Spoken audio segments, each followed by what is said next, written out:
Good morning to ആൾ.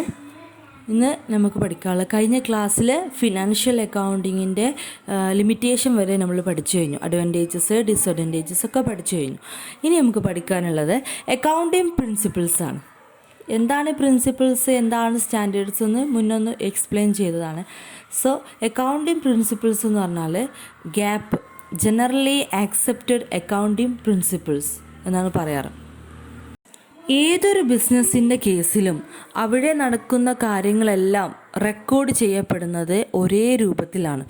ഇപ്പോൾ നമ്മൾ ഇവിടെ ഉള്ളത് തമിഴ്നാട്ടിൽ ഏത് സ്ഥലത്തെടുത്താലും എല്ലാ ഏരിയകളിലും ഏതൊരു ബിസിനസ്സിനകത്തും കാര്യങ്ങൾ റെക്കോർഡ് ചെയ്യുന്നത്, അതായത് അക്കൗണ്ടിങ് ചെയ്യുന്നത് സെയിം രൂപത്തിലാണ്.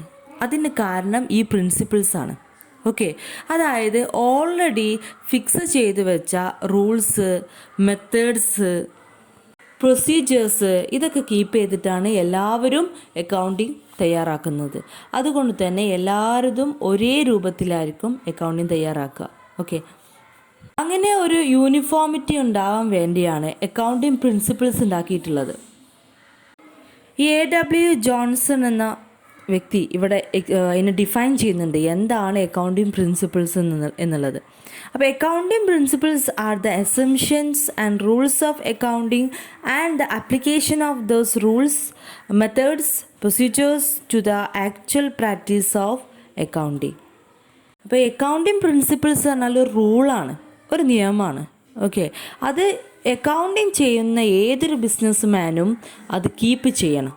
ഓക്കെ, അങ്ങനെ കീപ്പ് ചെയ്യേണ്ട ഒരു നിയമമാണ് എന്ത്, അക്കൗണ്ടിങ് പ്രിൻസിപ്പിൾസ് എന്ന് പറയുന്നത്.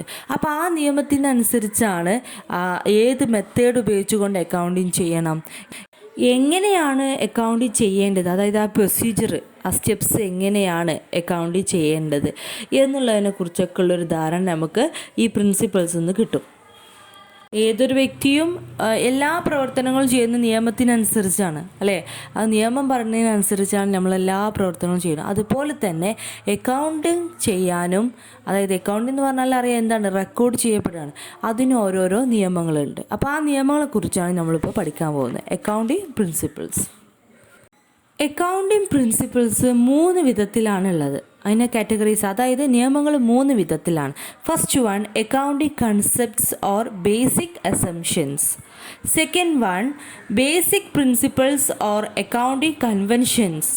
Third one, modifying accounting principles. ഈ ഒരു 3 കാറ്റഗറീസ് അല്ലെങ്കിൽ ഈ ക്ലാസിഫിക്കേഷൻ നമുക്ക് അക്കൗണ്ടിങ് പ്രിൻസിപ്പിൾസിന് ചെയ്യാൻ സാധിക്കും. ഫസ്റ്റ് വണ്ണാണ് കൺസെപ്റ്റ്സുകൾ. ഓക്കെ, അക്കൗണ്ടിങ് കൺസെപ്റ്റ്സുകൾ. ഈ അക്കൗണ്ടിങ് കൺസെപ്റ്റ്സിൻ്റെ മറ്റൊരു പേരാണ് ബേസിക് അസംഷൻസ്. എക്സാമിന് ഏത് വേണമെങ്കിലും ചോദിക്കാം. ഓക്കെ, അപ്പോൾ അക്കൗണ്ടിങ് കൺസെപ്റ്റാണ് നമുക്ക് ആദ്യം പഠിക്കാനുള്ളത്. അപ്പോൾ ഈ ഒരു ക്ലാസ്സിൽ നമുക്ക് അക്കൗണ്ടിങ് കൺസെപ്റ്റുകൾ പഠിക്കാം. ഒരു 10ഓളം കൺസെപ്റ്റുകൾ പഠിക്കാനുണ്ട്. അതുകൊണ്ട് രണ്ടാമത്തെ പ്രിൻസിപ്പിൾ, ബേസിക് പ്രിൻസിപ്പിളും മോഡിഫൈയിങ് അക്കൗണ്ടിങ് പ്രിൻസിപ്പിളൊക്കെ അടുത്ത ക്ലാസ്സിൽ പഠിക്കാം. ഇപ്പോൾ നമ്മൾ ഫസ്റ്റ് കുറച്ച് എടുക്കുന്നുള്ളൂ, നിങ്ങൾക്ക് പെട്ടെന്ന് മനസ്സിലാവാൻ വേണ്ടിയാണ് കേട്ടോ. കുറഞ്ഞ വീഡിയോ ആയതുകൊണ്ട് കേൾക്കാനും സുഖമാവും. So accounting concepts. എന്താണ് അക്കൗണ്ടിങ് കൺസെപ്റ്റ്സ് എന്ന് പറയുന്നത്? Accounting concepts are those assumptions and conditions upon which the science of accounting is based. അതായത് അക്കൗണ്ടിങ് ചെയ്യാൻ വേണ്ടിയുള്ള അസംഷൻസും കണ്ടീഷൻസിനെയാണ് എന്ത് പറയുന്നത്, അക്കൗണ്ടിങ് കൺസെപ്റ്റ്സ് എന്ന് പറയുന്നത്. നമ്മൾ ഏതൊരു കാര്യം ചെയ്യുമ്പോൾ നമുക്ക് ഒരുപാട് കണ്ടീഷനുകളൊക്കെ ഉണ്ടാവും, ഒരുപാട് ധാരണകളുണ്ടാകും, അല്ലേ? അതിനൊക്കെ നമ്മൾ എന്ത് പറയാം, നമ്മളുടെ കൺസെപ്റ്റ് എന്ന് പറയാം. അതേപോലെ തന്നെ അക്കൗണ്ടിങ് ചെയ്യുമ്പോൾ ഏതൊരു വ്യക്തിക്കും ഉണ്ടാവുന്ന അസംഷൻ, ഓരോ ധാരണകൾ, അതുപോലെ തന്നെ ഓരോ കണ്ടീഷൻസുകൾ ഉണ്ടാവും. അതിനൊക്കെ എന്ത് പറയും, അക്കൗണ്ടിങ് കൺസെപ്റ്റ്സ് എന്ന് പറയും. അത് 10 പഠിക്കാനുണ്ട്, വളരെ സിമ്പിളായിട്ടുള്ളതാണ്. അതിൽ ഫസ്റ്റ് വണ്ണാണ് business entity concept. According to this concept, the business and its owner are two separate and distinct entities. ബിസിനസ്സും ബിസിനസ്സിൻ്റെ ഓണറും തമ്മിൽ സെപ്പറേറ്റ് എൻറ്റിറ്റിയാണ് ഉള്ളത് എന്ന്. ഓക്കെ, ഒരു ബിസിനസ്സിൻ്റെ കേസിൽ അതിൻ്റെ ഓണർ എന്ന് പറയുന്നത് സെപ്പറേറ്റ് തന്നെയാണ്. ബിസിനസ് വേറെ, ഓണർ വേറെ എന്നുള്ള ഒരു കൺസെപ്റ്റ് ഉണ്ടായിരിക്കണം എന്നാണ് ഫസ്റ്റ് കൺസെപ്റ്റായിട്ട് പറയുന്നത്. എന്താണ് ഈ ഓണറും ബിസിനസ്സും സെപ്പറേറ്റ് ആവണം എന്ന് പറയുന്ന കാരണം എന്താണെന്ന് വെച്ചാൽ, ഇപ്പോൾ ഒരാൾ നടത്തുന്ന ബിസിനസ് ആണെങ്കിൽ അതിൽ ഓണറും അയാളും സെപ്പറേറ്റ് ആവില്ല. കാരണം ആ ബിസിനസ്സിൻ്റെ എല്ലാ കാര്യങ്ങളും അയാൾക്ക് ഏറ്റെടുക്കാൻ കഴിയും. ഒരു ലോൺ ബിസിനസ്സിൻ്റെ പേരിൽ എടുക്കുകയാണെങ്കിൽ അയാൾക്ക് തന്നെ സൈൻ ചെയ്യാം, കാരണം അയാൾ ബിസിനസ്സാണ്. പക്ഷേ ഒന്നിൽ കൂടുതൽ ആളുകൾ ഉണ്ടാകുന്ന സമയത്ത് ഒരു പാർട്ട്ണർഷിപ്പ് ഫേം, അതുപോലെ തന്നെ ഒരു കമ്പനീൻ്റെ കേസ് ഒക്കെ ആകുമ്പോൾ, ഇപ്പോൾ എയും ബിയും സിയും ഒരു ബിസിനസ് നടത്തുകയാണ്. അതിൽ എ പറയാണ് ആ ബിസിനസ്സിൻ്റെ ലോണല്ലേ ഞാൻ ഒപ്പിട്ടോളാം എന്ന് പറയാൻ പറ്റില്ല. കാരണം അത് അയാളും ആ ബിസിനസ്സും തമ്മിൽ ഡിഫറെൻ്റാണ്. ഇതതിൻ്റെ ഓണറാണ്. ബിസിനസ് വേറെ, ഓണർ വേറെ. ബിസിനസ്സിൻ്റേതായിട്ടുള്ളൊരു സീലുണ്ടാവും, ആ ബിസിനസ്സിൻ്റെ പേര് എഴുതിയിട്ടുള്ള സീലുണ്ടാവും. അപ്പോൾ ബിസിനസ് ഒപ്പിടേണ്ട സ്ഥാനത്ത് ആ സീലാണ് വെക്കുക. ഓണറുടേതായിട്ടുള്ള പേഴ്സണൽ കാര്യങ്ങൾക്ക് എന്തെങ്കിലും ചെയ്യുകയാണെങ്കിൽ മാത്രമേ ഓണറുടെ ഒപ്പ് വെക്കുന്നുള്ളൂ. ഓക്കെ, ബാക്കി എല്ലാ കാര്യത്തിനും ബിസിനസ്സിൻ്റെ സൈനാണ് വെക്കുന്നത്. അതുപോലെ തന്നെ ബിസിനസ് എന്ന് പറയുന്നത് വേറെ ആക്കി തന്നെയാണ് അവിടെ കാണുന്നത്. അതായത് ബിസിനസ്സിൽ എത്ര പ്രോഫിറ്റ് കിട്ടിയെന്ന് അവർ കാൽക്കുലേറ്റ് ചെയ്യും. ആ കാൽക്കുലേറ്റ് ചെയ്തത് പിന്നീട് അക്കൗണ്ടിങ്ങിൽ എങ്ങനെ കാണിക്കുക എന്ന് വെച്ചാൽ, ഓണർക്ക് കൊടുത്തു എന്ന് പറഞ്ഞിട്ട് കാണിക്കും. എന്തിനാ അതിനെ കാണിക്കേണ്ട ആവശ്യം? പ്രോഫിറ്റ് അവർക്ക് ഓണേഴ്സിന് എടുക്കാൻ തന്നെ ഉള്ളതല്ലേ, പിന്നെ ആണ് കാണിക്കേണ്ട ആവശ്യമില്ലല്ലോ. പക്ഷേ ബിസിനസ് വേറെ, ഓണർ വേറെ. അപ്പോൾ ബിസിനസ്സിൻ്റെ കേസ് ബിസിനസ്സിൻ്റെ ഒരാളായിട്ട് കാണണം നമ്മൾ. ഓക്കെ, അപ്പോൾ ബിസിനസ്സിൻ്റെ കേസിൽ ബിസിനസ് എന്ത് ചെയ്യാണ്, ഓണർക്ക് കൊടുത്തു എന്നായിട്ട് കാണിക്കും. അതാണ് അക്കൗണ്ടിങ്ങിൻ്റെ പ്രത്യേകത. ഓണർ വേറെ, ഓണർഷിപ്പ് വേറെ, ബിസിനസ് വേറെ. അതാണ് ഇവിടെ പറയുന്നത്. എന്ത്? Owner and business are two separate entity. രണ്ടാൾ സെപ്പറേറ്റ് ആണ്. സെക്കൻഡ് കൺസെപ്റ്റ് എന്താണെന്ന് നോക്കാം. Money measurement concept. According to this concept, only those transactions which can be measured in terms of money are to be recorded. നമ്മൾ അക്കൗണ്ടിങ്ങിൽ ചെയ്യുന്നത് നിങ്ങൾക്ക് കാണാൻ സാധിക്കും. നമ്മൾ ജേർണൽ എൻട്രി പഠിക്കുന്ന സമയത്ത്, ലെഡ്ജർ പഠിക്കുന്ന സമയത്ത് എല്ലാത്തിൻ്റെ കൂടെ ഒരു എൻട്രി എഴുതുമ്പോൾ, ഒരു ഐറ്റം എഴുതുന്ന സമയത്ത് അപ്പുറത്തൊരു കോളം ഉണ്ടാവും. എന്തിൻ്റെ കോളം? എമൗണ്ട് എഴുതാനുള്ള കോളം. ഓക്കെ, അപ്പോൾ എമൗണ്ടിൽ കാണിക്കാൻ പറ്റിയ ഐറ്റംസ് മാത്രമേ അക്കൗണ്ടിങ്ങിൽ കാണിക്കുന്നുള്ളൂ. ഓക്കെ, അപ്പോൾ ഏതൊരു ആൾ സാലറി കാണിക്കുന്നുണ്ടാവും, ഒരാളുടെ പെർഫോമൻസ് വേണമെങ്കിൽ നമുക്ക് എമൗണ്ടിൽ കാണിക്കാൻ പറ്റുകയാണെങ്കിൽ കാണിക്കാൻ പറ്റും, അല്ലെങ്കിൽ കാണിക്കാൻ പറ്റില്ല. അപ്പോൾ ഈ അക്കൗണ്ടിങ്ങിൻ്റെ ഒരു കൺസെപ്റ്റ് എന്ന് പറയുന്നത് എന്താണ്? മണി മെഷർമെൻറ്റ് കൺസെപ്റ്റാണ്. മണിയിലാവും എല്ലാതും മെഷർ ചെയ്യുക. മണിയിൽ നമുക്ക് കാണാൻ പറ്റാത്ത ഐറ്റംസ് അക്കൗണ്ടിങ്ങിലും കാണിക്കില്ല. ഇപ്പോൾ ഒരു എംപ്ലോയിയുടെ ക്വാളിറ്റി എത്രയാണെന്ന് അറിയണം. അയാളുടെ ഭയങ്കര സ്കില്ലായിട്ടുള്ളൊരു എംപ്ലോയിയാണ്. ആ സ്കില്ലൊന്നും നമുക്ക് അക്കൗണ്ടിങ്ങിൽ കാണിക്കാൻ സാധിക്കില്ല. കാരണം അത് മണിയിൽ മെഷർ ചെയ്യാൻ പറ്റില്ല. സോ എല്ലാ കാര്യങ്ങളും മണിയിൽ മെഷർ ചെയ്തിട്ടാണ് അക്കൗണ്ടിങ്ങിൽ കാണിക്കുക. അല്ലാത്ത സാധനങ്ങൾ നമ്മൾ അക്കൗണ്ടിങ്ങിനകത്ത് കാണിക്കില്ല. അതാണ് രണ്ടാമത്തെ കൺസെപ്റ്റ്. മൂന്നാമത്തെ കൺസെപ്റ്റ് എന്ന് പറയുന്നത് ഗോയിങ് കൺസേൺ കൺസെപ്റ്റാണ്. This concept assume that every business will continue for an indefinite period of time. ഒരു ബിസിനസ്സിനകത്ത് അക്കൗണ്ടിങ് ചെയ്യുന്ന സമയത്ത്, കാര്യങ്ങളൊക്കെ റെക്കോർഡ് ചെയ്യുന്ന സമയത്ത് ഉള്ളൊരു കൺസെപ്റ്റാണ് എന്ത്? ഈ ബിസിനസ് ഒരു ലോങ് പീരിയഡിലേക്കുള്ളതാണ് എന്നുള്ളത്.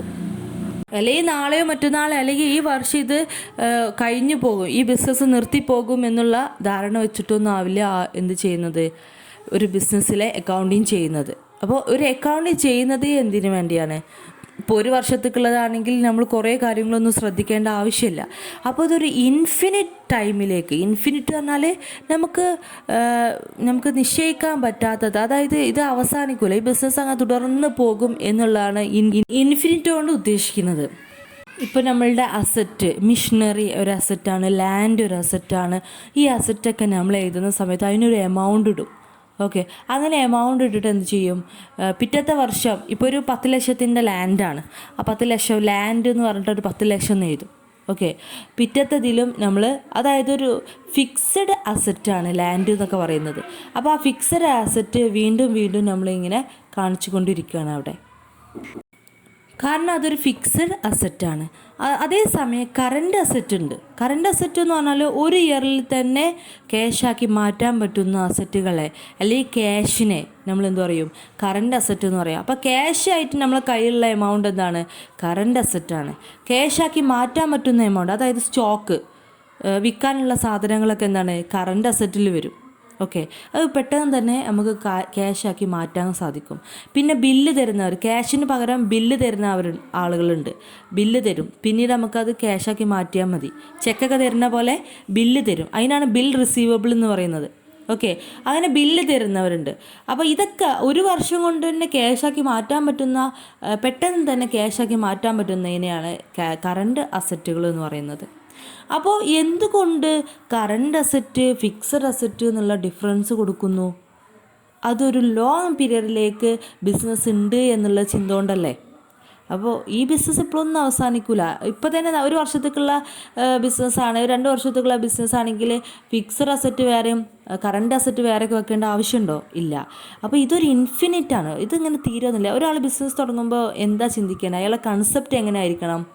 ഇതൊരു തുടർന്ന് പോകേണ്ട ബിസിനസ്സാണെന്നുള്ള ഒരു ഇൻഫിനിറ്റ് ഡേറ്റിക്കുള്ള ബിസിനസ്. ഇൻഫിനിറ്റ് പറഞ്ഞാൽ നമുക്ക് നിശ്ചയിക്കാൻ പറ്റാത്ത, അങ്ങനെയാണ് തുടർന്ന് പോവേണ്ട ഒരു ബിസിനസ്സാണെന്നുള്ള ഒരു കൺസെപ്റ്റ് ആയിരിക്കും ഉണ്ടായിരിക്കുക. ആ ഒരു കൺസെപ്റ്റിന് പറയുന്ന പേരാണെന്ത്? Going concern concept. ഓക്കെ, ഇനി 4ാമത്തെ നമുക്ക് പഠിക്കാനുള്ള അക്കൗണ്ടിങ് കൺസെപ്റ്റാണ് അക്കൗണ്ടിങ് പീരിയഡ് കൺസെപ്റ്റ്. സ്കൂളുകൾക്കൊക്കെ ഒരു പീരീഡ് ഉണ്ട്. അതുപോലെ തന്നെ, അതായത് ജൂണിൽ തുറന്നിട്ട് മാർച്ചിൽ അവസാനിക്കും. അതുപോലെ തന്നെ അക്കൗണ്ടിങ്ങിന്, അതായത് ഓരോ കാര്യം റെക്കോർഡ് ചെയ്യാണല്ലോ, ഡെയിലി ഇങ്ങനെ റെക്കോർഡ് ചെയ്ത് അതിലേക്ക് മാറ്റുന്നുണ്ട്, ഓരോരോ സ്റ്റെപ്പാക്കി ചെയ്യുന്നുണ്ട്. അതൊക്കെ ഏത് ഡേറ്റ് മുതൽ ഏത് ഡേറ്റ് വരെയാണ്? അതായത് ലാസ്റ്റ്, ഒരു ഇയറിൻ്റെ ലാസ്റ്റ് ആണല്ലോ നമ്മൾ പ്രോഫിറ്റ് കാണുക, ബാലൻസ് ഷീറ്റ് ചെയ്തിട്ട് പ്രോഫിറ്റ് കാണുക. അപ്പോൾ ഏത് മുതൽ തുടങ്ങിയിട്ട് ഏത് വരെയുള്ള ഡേറ്റുമാണ് അക്കൗണ്ടിങ്ങിൽ കാണിക്കുന്നത് എന്നുള്ളതിന് ഒരു കൺസെപ്റ്റ് ഉണ്ട്. അതാണ് 12 മാസം അടങ്ങുന്ന പീരിയഡാണ് അക്കൗണ്ടിങ് പീരിയഡ്. അത് 1 ഏപ്രിൽ മുതൽ 31 മാർച്ച് വരെയാണ്. ഓക്കെ, 1 ഏപ്രിൽ ഏത് ഇയർ ആണെങ്കിലും, അതായത് ഈ വർഷത്തെ അക്കൗണ്ടിങ് പീരിയഡ് എന്ന് പറയുന്നത് 1 ഏപ്രിൽ 2021 ടു ഏതുവരെയാണ്? 31 മാർച്ച് 2022 വരെയാണ് ഈ ഒരു വർഷത്തെ അക്കൗണ്ടിങ് പീരീഡ് എന്ന് പറയുന്നത്. അങ്ങനെ ഓരോ വർഷം ഓരോ പീരീഡ് ആക്കിയിട്ടാണ് ചെയ്യുന്നത്. ചിലപ്പോൾ ജനുവരി മുതൽ ഡിസംബർ വരെയൊക്കെ ഒരു പീരീഡാണ് അല്ലേ. പക്ഷേ അക്കൗണ്ടിങ് പീരീഡ് എന്ന് പറയുന്നത് ഏപ്രിൽ മുതൽ മാർച്ച് വരെയാണ് അക്കൗണ്ടിങ് പീരീഡ് ഉള്ളത്. അപ്പോൾ ആ ഒരു കൺസെപ്റ്റിനാണ്, ഇതേ രൂപത്തിലാണ് എല്ലാ ആളുകളും അക്കൗണ്ടിങ് തയ്യാറാക്കുന്നത്. ഏപ്രിൽ 1 അക്കൗണ്ടിങ് തുടങ്ങുകയും 31 മാർച്ചിന് അക്കൗണ്ടിങ് അവസാനിപ്പിക്കുകയും ചെയ്യും, എല്ലാവരും ഒരേപോലെ. അടുത്ത കൺസെപ്റ്റാണ് കോസ്റ്റ് കൺസെപ്റ്റ് എന്നുള്ളത്. According to this concept, all transactions are recorded in the books of account at actual price involved. ഈ ആക്ച്വൽ പ്രൈസ് മീൻസ് കോസ്റ്റ്. അതായത് ആക്ച്വൽ കോസ്റ്റാണ് എപ്പോഴും അക്കൗണ്ടിങ്ങിൽ റെക്കോർഡ് ചെയ്യപ്പെടുന്നത്. ഓക്കെ, ഫിനാൻഷ്യൽ അക്കൗണ്ടിങ്ങിനകത്ത് അതൊരു കൺസെപ്റ്റാണ്. അതായത് ഇപ്പോൾ ഒരു മിഷനറി വാങ്ങുകയാണ്, ഒരു ഓണർ എന്ത് ചെയ്യുകയാണ്, ഒരു മിഷനറി 1,00,000 മിഷനറി വാങ്ങുകയാണ്. അപ്പോൾ അക്കൗണ്ടിങ്ങിൽ നമ്മൾ എന്ത് കാണിക്കും? മിഷനറി എന്ന് പറഞ്ഞിട്ട് ബാലൻസ് ഷീറ്റിലല്ലേ കാണിക്കുക, അസറ്റല്ലേ, ഫിക്സഡ് അസറ്റാണ്. അപ്പോൾ അക്കൗണ്ടിങ്ങിൽ എന്ത് കാണിക്കും? മിഷനറി എന്ന് പറഞ്ഞിട്ട് 1,00,000 കാണിക്കും.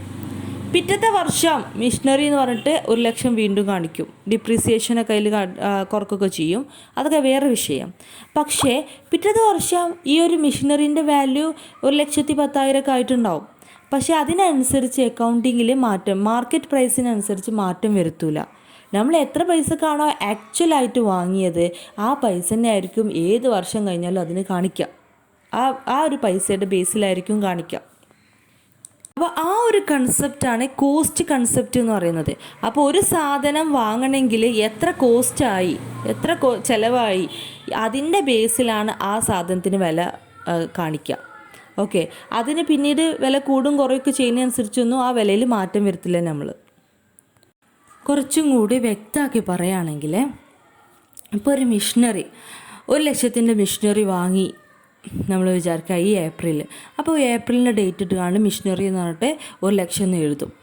പിറ്റത്തെ വർഷം ഏപ്രിൽ നമ്മൾ എന്ത് ചെയ്യും, ഈ മെഷീനറി പിറ്റത്തെ വർഷം ആകുമ്പോഴേക്ക് കുറച്ച് തേയ്മാനങ്ങളൊക്കെ സംഭവിച്ചിട്ടുണ്ടാവുമല്ലോ. അങ്ങനെ തേയ്മാനം സംഭവിക്കുന്നതിനാണ് എന്താ പറയുക, ഡിപ്രീസിയേഷൻ എന്ന് പറയാം. ഓക്കെ, അപ്പോൾ എത്രയോ ഒരു ശതമാനം ഡിപ്രീസിയേഷൻ നമ്മൾ എന്ത് ചെയ്യും, അതിന് കുറക്കും. അപ്പോൾ അത്ര വില അതിനുള്ളൂ എന്ന് കാണിക്കും. അപ്പോൾ 1,00,000 കാണിക്കില്ല, കുറച്ചിട്ട് അതിന് കാണിക്കുള്ളൂ പിറ്റത്തെ വർഷം. അതിനുള്ള അത്ര ആ പൈസക്കുള്ള സാധനം ഇപ്പം ഉണ്ടാവില്ല. പിറ്റത്തെ വർഷം വീണ്ടും കുറച്ച് കുറക്കും. അങ്ങനെയാണ് ഡിപ്രീസിയേഷൻ കാണാമെന്ന് പറഞ്ഞാൽ. ഓക്കെ, അപ്പോൾ അങ്ങനെ ഓരോ വർഷം ആകുമ്പോൾ ഇങ്ങനെ കുറച്ച് വരും. പക്ഷേ ആക്ച്വലായിട്ട് പിറ്റത്തെ വർഷം ഈ വർഷം നമ്മൾ മെഷീനറി 1,00,000 വാങ്ങിയിട്ടുണ്ടെങ്കിൽ പിറ്റത്തെ വർഷം ആകുമ്പോഴേക്ക് മാർക്കറ്റിലെ ആ സാധനത്തിന് വില കൂടിയിട്ടുണ്ടാവും. 1,20,000 30,000 ചിലപ്പോൾ 2,00,000 ആയിട്ടുണ്ടാവും, എത്രയിലൊക്കെ ആയിട്ടുണ്ടാവും, കൂടിയിട്ടുണ്ടാവും. പക്ഷേ നമ്മൾ പിറ്റത്തെ വർഷം കാണിക്കുമ്പോൾ ആ കൂടിയ എമൗണ്ട് അല്ല കാണിക്കുന്നത്. അതായത് മാർക്കറ്റിൽ എത്ര പൈസ ഉണ്ട് അതല്ല കാണിക്കുക, നമ്മൾ വാങ്ങിയപ്പോൾ എത്രയായിരുന്നു അതിൻ്റെ പൈസ അതന്നെയാണ് വീണ്ടും കാണിക്കുന്നത്. അതാണ് ഈ കോസ്റ്റ് കൺസെപ്റ്റ് എന്ന് പറഞ്ഞാൽ. അടുത്ത നമുക്ക് പഠിക്കാനുള്ള 6ാമത്തെ കൺസെപ്റ്റാണ് ഡുവൽ ആക്സെപ്റ്റ് കൺസെപ്റ്റ് എന്ന് പറയുന്നത്. According to this concept, every transactions has two aspects. ഞാൻ നിങ്ങളുടെ അടുത്ത് പറഞ്ഞതാണ് എന്ത്, ഡുവൽ എൻട്രി കൺസെപ്റ്റ് അല്ലേ. ഏതൊരു ട്രാൻസാക്ഷനും 2 വശങ്ങളുണ്ടാകും. ഓക്കെ, അപ്പോൾ അക്കൗണ്ട് ഡെപ്റ്റർ ടു ഡാഷ് എന്നില്ല. അപ്പോൾ 2 കാര്യങ്ങൾ ഒരു ട്രാൻസാക്ഷനകത്ത് ഉണ്ടാവും. ആ ഒരു കൺസെപ്റ്റാണിത് ഡുവൽ ആക്സെപ്റ്റ് കൺസെപ്റ്റ് എന്ന് പറയുന്നത്. ഒരു ട്രാൻസാക്ഷന് 2 വശങ്ങളുണ്ടാകും. അപ്പോൾ ഒരു മെഷീനറി വാങ്ങി എന്ന് പറയുമ്പോൾ അവിടെ ഒന്ന് മെഷീനറിയും ഒന്ന് ക്യാഷ് കൊടുത്തിട്ടാണല്ലോ മെഷീനറി വാങ്ങിയത്. മെഷീനറി നമ്മളെ ഓർഗനൈസേഷൻ്റെ അകത്ത് വരുമ്പോൾ ക്യാഷ് എന്ത് ചെയ്യും, കുറച്ച് ക്യാഷ് പുറത്ത് പോയി. അപ്പോൾ ഒരു സാധനം അകത്ത് വരുമ്പോൾ ഒരു സാധനം പുറത്ത് പോകുന്നുണ്ട്. അപ്പോൾ അവിടെ 2 വശങ്ങളുണ്ടായി അല്ലേ. അതാണ് 2 ആസ്പെക്ട്സ് എന്ന് പറയുന്നത്. ഓക്കെ, പിന്നെ അതിൻ്റെ അടിയിൽ നിങ്ങൾക്കൊരു ഇക്വേഷൻ പോലെ കാണാൻ സാധിക്കും. Capital is equal to total asset minus liability.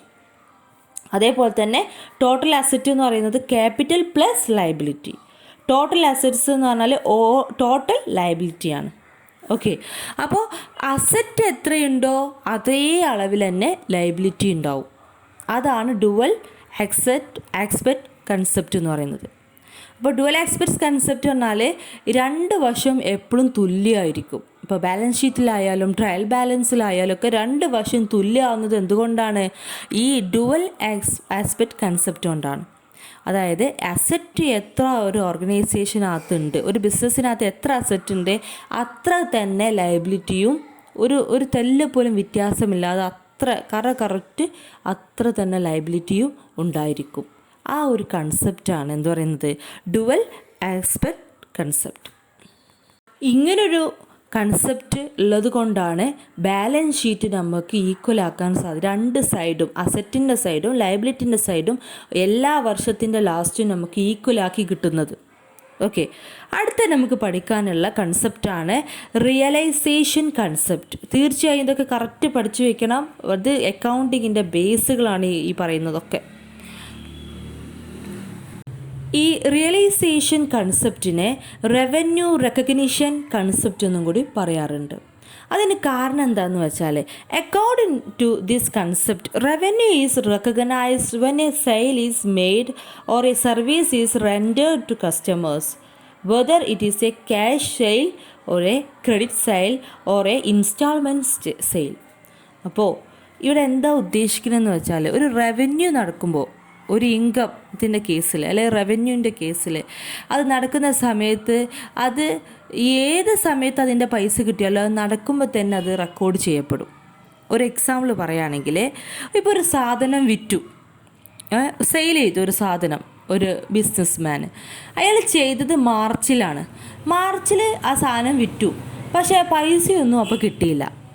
Okay, പൈസ കിട്ടിയത് മെയിലാണ് കിട്ടിയത്. ഓക്കെ, പക്ഷേ മാർച്ച് തന്നെ അത് റെക്കോർഡ് ചെയ്യപ്പെടും.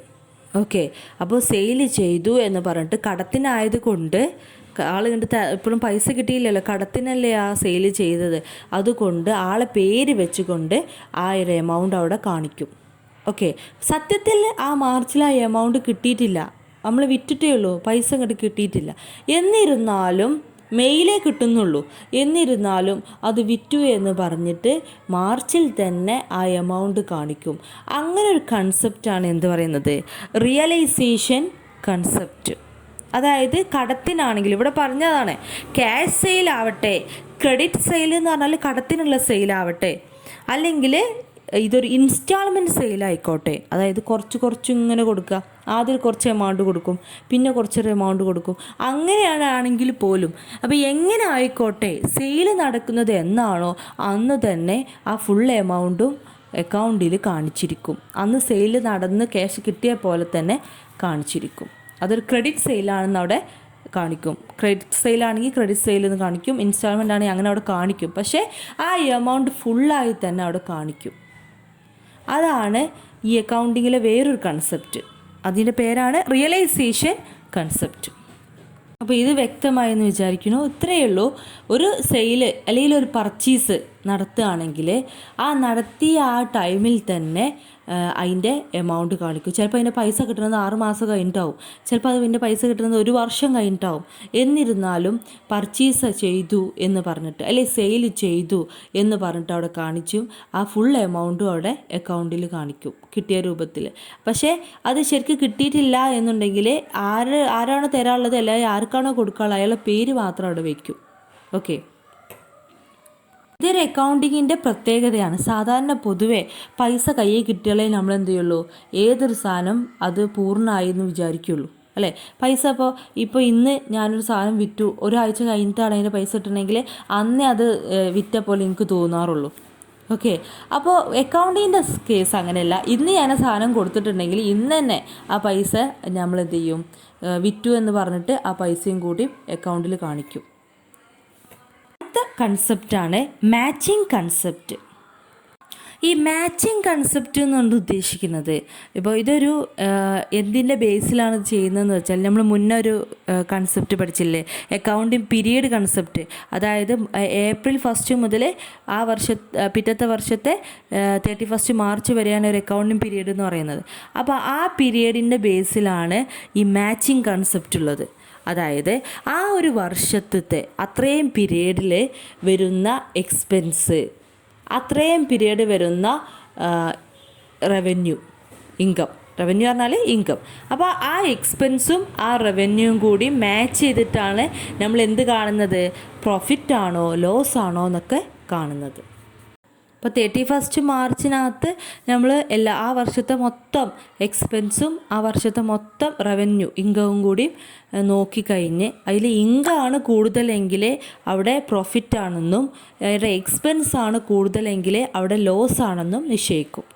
അപ്പോൾ ഇത് നിശ്ചയിക്കുന്നത് ഈ മാച്ചിങ് കൺസെപ്റ്റിൻ്റെ ബേസിലാണ്. അതായത് അവിടെ നമ്മൾ മാച്ച് ചെയ്ത് നോക്കുകയാണ്, ഏത് തമ്മിൽ, എക്സ്പെൻസും റവന്യൂ തമ്മിൽ മാച്ച് ചെയ്ത് നോക്കിയിട്ടാണ് നമ്മൾ എവിടെ അത് ചെയ്യുന്നത് വെച്ചാൽ പ്രോഫിറ്റ് ആൻഡ് ലോസ് അക്കൗണ്ട് ഉണ്ടാക്കും. പ്രോഫിറ്റ് ആൻഡ് ലോസ് അക്കൗണ്ട് ഉണ്ടാക്കിയിട്ട് ഒരു സൈഡ്, ഫസ്റ്റ് സൈഡ് എക്സ്പെൻസും പിന്നെ വലത് സൈഡ് ഇൻകോ എഴുതും, അതായത് റവന്യൂ എഴുതും. അപ്പോൾ ഇത് രണ്ടും ഏതിലാണ് കൂടുതൽ വെച്ചാൽ, എക്സ്പെൻസ് കൂടുതലാണെങ്കിൽ അവിടെ ലോസ് ആയിരിക്കും വരിക, റവന്യൂ ആണ് കൂടുതലെങ്കിൽ, ഇൻകമാണ് കൂടുതലെങ്കിൽ എന്തുണ്ടാവും, അവിടെ പ്രോഫിറ്റാണ് വരിക. അങ്ങനെ നമ്മൾ മാച്ച് ചെയ്തിട്ടാണ് ലോസും പ്രോഫിറ്റും മനസ്സിലാക്കുന്നത്. അതുകൊണ്ട് തന്നെ ഇതിനെന്ത് പറയും, മാച്ചിങ് കൺസെപ്റ്റ് എന്ന് പറയും. അപ്പോൾ എന്തിനാണ് ഇവിടെ നമ്മൾ ഈ ഒരു അക്കൗണ്ട് പീരീഡ് കൺസെപ്റ്റുമായി കണക്ട് ചെയ്തത്? എന്തിനാന്ന് വെച്ചാൽ, ഇപ്പോൾ അങ്ങനെ ഒരു പീരീഡ് ഇല്ലെങ്കിൽ, അതായത് 1 ഏപ്രിൽ മുതൽ 31 മാർച്ച് വരെയാണല്ലോ പീരീഡ്. ആ 31 മാർച്ചിനാണല്ലോ നമ്മൾ ഈ പ്രോഫിറ്റ് ആണോ ലോസ് ആണോ മനസ്സിലാക്കുന്നത്. അപ്പോൾ അങ്ങനെ പീരീഡ് വെച്ചിട്ടില്ലെങ്കിൽ വീണ്ടും നമ്മൾ ഏപ്രിൽ വരെ ആക്കുകയാണെങ്കിൽ ചിലപ്പോൾ അതിന് ഏറ്റക്കുറച്ചിലുണ്ടാവാം, ചിലപ്പോൾ എക്സ്പെൻസ് കൂടിയിട്ടുണ്ടാവും, കറക്റ്റായിട്ടുള്ള ആ ഒരു മെഷർമെൻറ്റ് നമുക്ക് കിട്ടില്ല.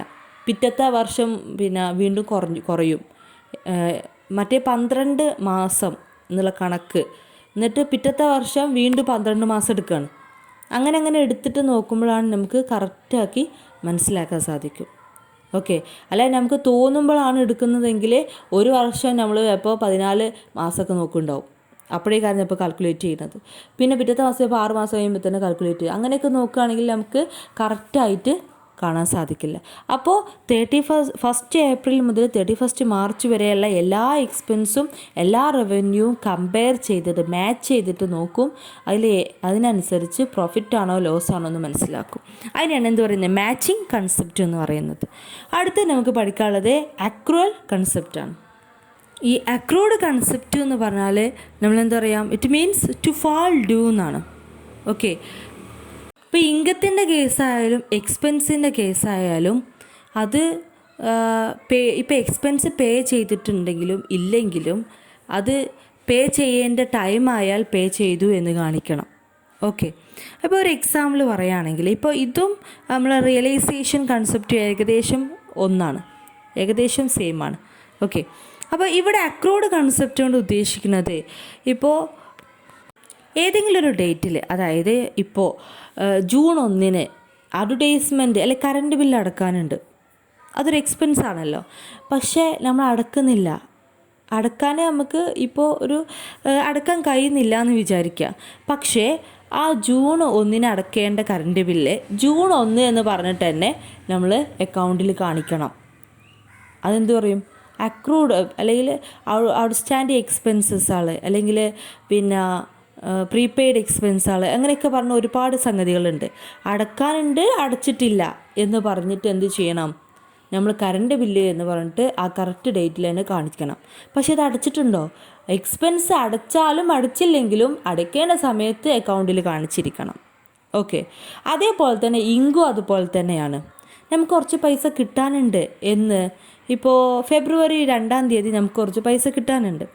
ആ പൈസ 2-ാം തീയതി കിട്ടിയിട്ടില്ല, പക്ഷേ ഫെബ്രുവരി 2 എന്ന് എഴുതിയിട്ട് എന്ത് ചെയ്യണം, കിട്ടാനുണ്ട് കിട്ടിയിട്ടില്ല എന്ന് എഴുതിയിട്ട് ആ എമൗണ്ട് കാണിച്ചിരിക്കണം.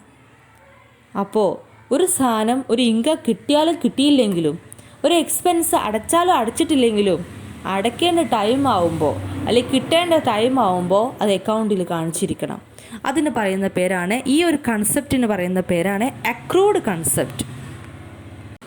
ഇവിടെ പൊതുവേ നമ്മൾ കിട്ടി പറഞ്ഞിട്ടല്ല കാണിക്കുക, കിട്ടാനുണ്ട് കിട്ടിയിട്ടില്ല എന്ന് പറഞ്ഞിട്ട് കാണിക്കും. ഔട്ട്സ്റ്റാൻഡിങ് ഇൻകം എന്നാണ് അതിന് ഇംഗ്ലീഷ് പറയുക. അല്ലെങ്കിൽ മുൻകൂട്ടി കിട്ടി, അതായത് അടുത്ത വർഷത്തേക്കുള്ളതും അടുത്ത ഫെബ്രുവരിക്കുള്ളതും കൂടി ഇപ്രാവശ്യം തന്നെ കിട്ടി, മുൻകൂട്ടി അവരടച്ചു. അങ്ങനത്തെ കേസാകുമ്പോൾ എന്തു പറയും, പ്രീപെയ്ഡ് ഇൻകം. അങ്ങനെ ഔട്ട്സ്റ്റാൻഡിങ് എക്സ്പെൻസും പ്രീപെയ്ഡ് എക്സ്പെൻസൊക്കെ ഉണ്ട്. ഓക്കെ, അതൊന്നും നമുക്കിപ്പോൾ പഠിക്കാനില്ല, ജസ്റ്റ് മനസ്സിലാക്കുക. അന്നന്ന് കാണിക്കേണ്ടത് അന്നന്ന് തന്നെ അക്കൗണ്ടിൽ കാണിച്ചിരിക്കണം. അത് അടച്ചാലും അടച്ചില്ലെങ്കിലും ആ രൂപത്തിൽ അവിടെ കാണിച്ചാൽ മതി.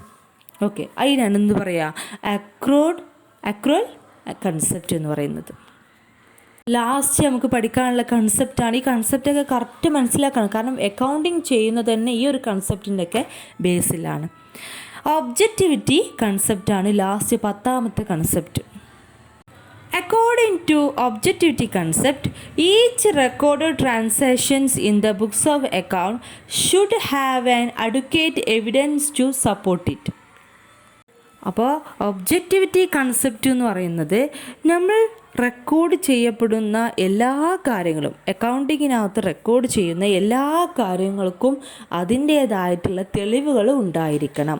ഇപ്പോൾ സെയിൽ എന്ന് പറഞ്ഞിട്ട്, ഇപ്പോൾ നിങ്ങൾക്ക് തന്നെ അറിയാം, ഒരു ബിസിനസ്സിനകത്ത് എല്ലാ ഓണേഴ്സൊന്നും അവിടെ ഇരുന്നാണ്ട് ചെക്ക് ചെയ്യില്ല. ഓക്കെ, ഇപ്പോൾ അക്കൗണ്ട് ചെയ്യുന്നത്, അക്കൗണ്ടിലെല്ലാം ചെയ്യുന്നത് അക്കൗണ്ടൻ്റ് ആയിരിക്കും.